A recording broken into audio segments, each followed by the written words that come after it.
On the morning of May 18th, two armed teenagers advance toward the Islamic Center of San Diego. They get within 15 feet of 140 children, but the attack doesn't reach the students.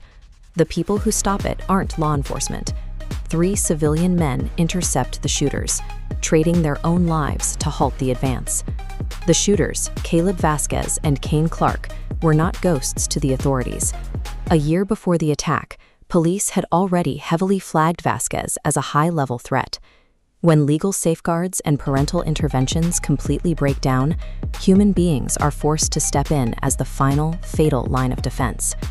Amin Abdullah, a father of 8 working as the center's security guard, engaged the attackers directly.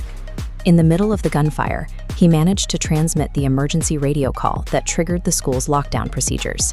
Mansour Kaziha, a 78-year-old elder who had served the mosque for decades, kept his composure and dialed 911 while the chaos unfolded around him. And Nader Awad, who lived right across the street, heard the gunshots and ran directly toward the building. He actively intercepted incoming worshippers, physically diverting them away from the danger zone. The coordination of their split-second response bought the exact time needed for the school to execute its lockdown and shield those 140 children. To understand how the system failed those men, we have to rewind to early 2025. Police received reports that Caleb Vasquez was exhibiting alarming behavior, openly idolizing Nazis and previous mass shooters. At first, the legal system worked exactly as designed.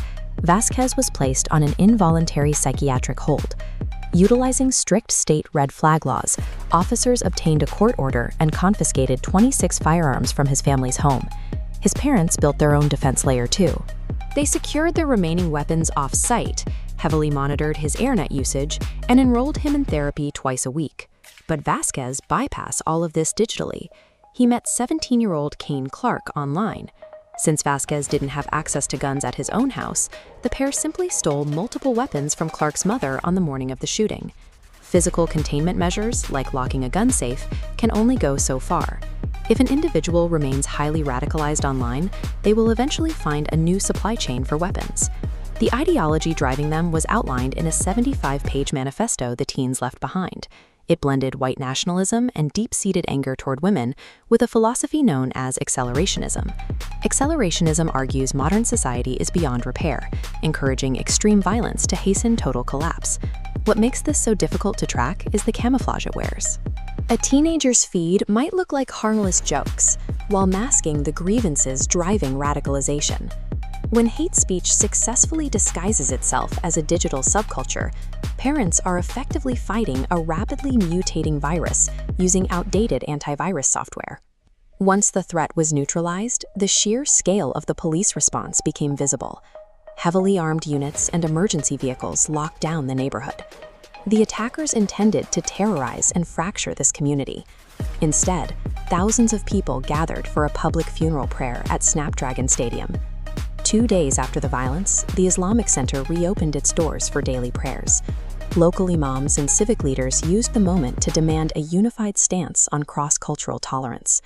They stressed that society has to actively reject the normalized hate rhetoric that lays the groundwork for these attacks. A diverse community refusing to hide or turn against itself is the most direct countermeasure to an ideology built on societal collapse. Effective prevention depends on identifying warning signs before they turn physical, the specific patterns of online grievance and extremist subcultures that the Vasquez family was already attempting to monitor. Right now, the digital pathways that radicalize teenagers are evolving much faster than our legal systems or household rules can adapt. That systemic lag carries a heavy human cost. 3 men lost their lives to bridge the gap between a failed intervention and the safety of the children. Until preventative tools close the gap with the digital pipeline, the safety of these spaces falls back on the immediate courage of people like Abdullah, Kaziha, and Awad.